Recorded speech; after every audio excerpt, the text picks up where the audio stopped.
Kementerian Kesihatan di dalam proses membawa transformasi kepada pelbagai jenis perkhidmatan yang disampaikan oleh Kementerian Kesihatan, dan salah satu daripada beban penyakit yang paling tinggi di dalam negara kita ialah daripada penyakit-penyakit yang dikatakan non-communicable diseases atau NCD atau lifestyle diseases.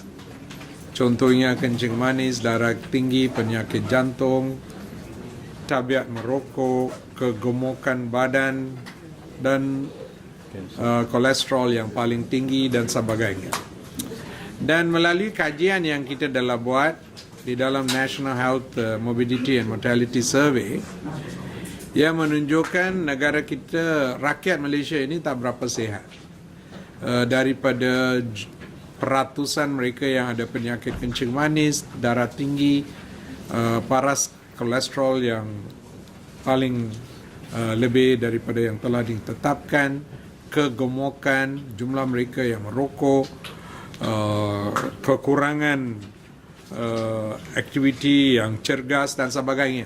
So ini semua menyumbang kepada pelbagai jenis isu, dan salah satu daripada transformasi Kementerian Kesihatan ialah untuk menghadapi epidemik ini. Kita panggil ini sebagai satu wabak, epidemik ini, dan untuk itu kita sedang ada satu makmal lab yang sedang berlaku, akan habis di dalam 2 hari lagi. Dan melalui itu kita mengenal pasti pelbagai jenis langkah untuk menghadapi perkara ini. Saya boleh merumuskannya di dalam 5 kategori. Satu ialah kita berharap untuk membuat apa yang boleh dipanggil population profiling, iaitu kita mau seboleh-bolehnya masuk semua rakyat Malaysia di dalam satu population based database terhadap risiko mereka untuk mendapat penyakit dan risiko mereka untuk berkaitan dengan penyakit yang mereka ada pada masa sekarang. Selepas mengenal pasti itu, kita mau kerjasama dengan pihak-pihak di peringkat akar umbi, termasuk NGO, badan-badan di bawah kementerian macam KOSPEN, badan-badan sukarelawan yang lain, untuk kerjasama dengan kerajaan untuk menjadi ambassador untuk menghantar mesej kesihatan kepada masyarakat di peringkat bawah, supaya kita boleh nampak perubahan at a community level. Itu satu intervensi yang akan dibuat. So ini boleh jadi meningkatkan kecergasan di antara mereka yang ada di dalam satu-satu tempat, memastikan mereka cara makanan yang lebih sihat, mengurangkan tabiat merokok di dalam tempat itu, membuat saringan kepada mereka yang ada, kenal pasti mereka yang ada risiko untuk mendapat penyakit, rujuk mereka kepada sistem perkhidmatan kesihatan, perkara-perkara itu. Itu nombor 2. Nombor 2, di dalam klinik kesihatan, kita akan membuat transformasi kepada sistem yang tersedia ada untuk meningkatkan keberkesanannya dan increase efficiency, supaya mereka yang datang tak perlu tunggu lama, mereka akan dilayan secara cepat dan isu mereka akan dikenal pasti, dan intervensi yang sepatut akan dibuat supaya mereka boleh mendapat kebaikan daripada intervensi itu. Dan nombor 4 ialah kita akan menggunakan apa yang dipanggil multidisciplinary approach dan personalized approach. Personalized bermaksud tiap-tiap pesakit itu kalau boleh akan diikut atau dirawati oleh satu kumpulan profesional dan para profesional secara berterusan. Sekarang you pergi ke klinik, ini hari satu orang akan tengok, lain kali you pergi lain satu orang, Tetapi ini satu pasokan akan ditubuh secara berterusan. Mereka akan memberi rawatan kepada seseorang itu, dan pasokan ini terdiri selain daripada doktor, ada orang nutritionist, ada physiotherapist, ada dietitian, ada jururawat, semua akan kerja dalam sebagai satu pasukan supaya mereka akan rawat pasien itu sebagai satu pasukan. Dan yang kelima ialah semuanya ini kita akan melaksanakan melalui menggunakan teknologi ICT yang paling berkesan. So data sumber base ini semua kita akan simpan di dalam database, dan kita akan cuba menghubungi semua klinik-klinik di dengan itu. So kalau kali ini pergi ke satu klinik, kan lain kali pergi ke klinik yang lain, mereka boleh tahu apa yang latar belakang pesakit ini, data ini semua. So melalui 5 cara ini kita berharap untuk membawa perubahan kepada isu yang kita hadapi dan memerangi cabaran wabak NCD, dan kita berharap kita boleh menang di dalam perang ini dan mengurangkan risiko daripada implikasi penyakit-penyakit NCD kepada kesihatan pada keseluruhannya dan kepada ekonomi negara keseluruhannya ialah begitu tinggi. Okey? Ada apa persoalan? Kita akan buat trial pilot run in 20 clinics, is Lokman? Yeah. In 20 klinik dulu yang dipilih in Johor and Selangor, yang saya ingatkan mula kita akan start sekarang ini dari bulan 7 Julai. Daripada Julai kita akan mula itu, dan we will try dengan pilot project di dalam 20 klinik ini macam mana kita boleh melaksanakan itu kejayaannya, lepas itu memperluaskan kepada klinik-klinik yang lain. Memang dia ada 2 cabaran. Satu ada isu kos.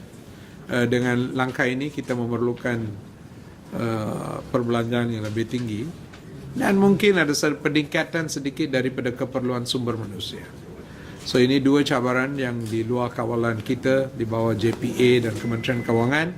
Kalau itu kita boleh selesai di peringkat Kementerian Kesihatan, kita boleh melaksanakan transformasi ini.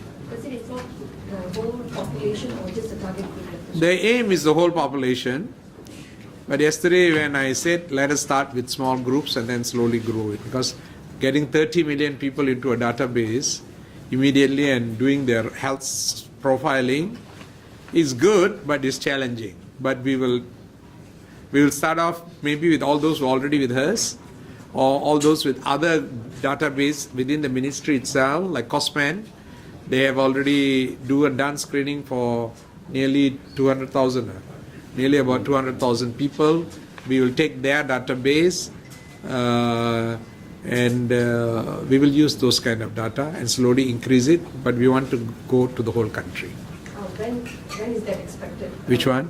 Going For the whole country. When can you do that? So there's a challenge.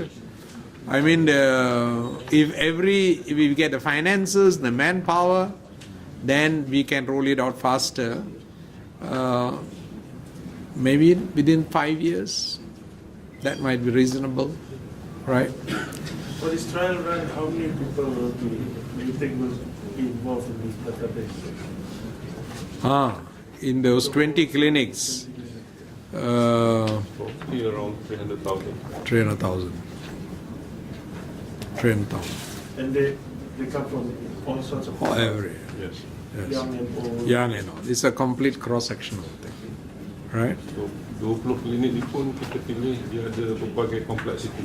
Ada klinik yang besar, ada klinik yang kecil. Jadi kita nak lihat bagaimana isu-isu yang berbeza akan timbul.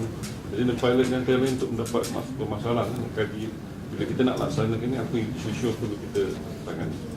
Sebab tu kita pilih klinik ni secara seimbang. Kita sebenarnya wajib buat perkara ini kerana tiada ada pilihan untuk tak buat. Kalau tak buat, the implication of that untuk sistem kesihatan kita pada keseluruhannya di dalam 5 tahun, 10 tahun, 20 tahun is very, very serious. So untuk memastikan we can avoid that, we have to start now. So itulah sebab kita dah buat keputusan, we will handle it. Tapi it's challenging. We need resources, we need money. But to me, there's no choice, but we have to do it. Otherwise, you'll have a very sickly nation with a lot of people and that will reduce the productivity of the country as a whole.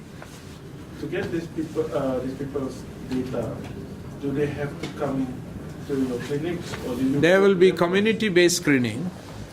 So then from community-based screening, those community people also will send the data to us. Those who come to our clinic also will send the data to us. And we will create more and more outreach programs of getting these people inside. So we will use multiple approaches to get this data. Right. Ada negara yang dah laksanakan sistem macam ni. Di negara-negara yang mempunyai insurans kesihatan,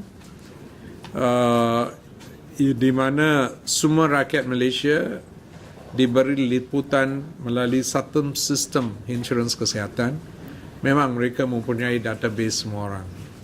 Kerana when they go to treatment for payment and all that, memang it's ours.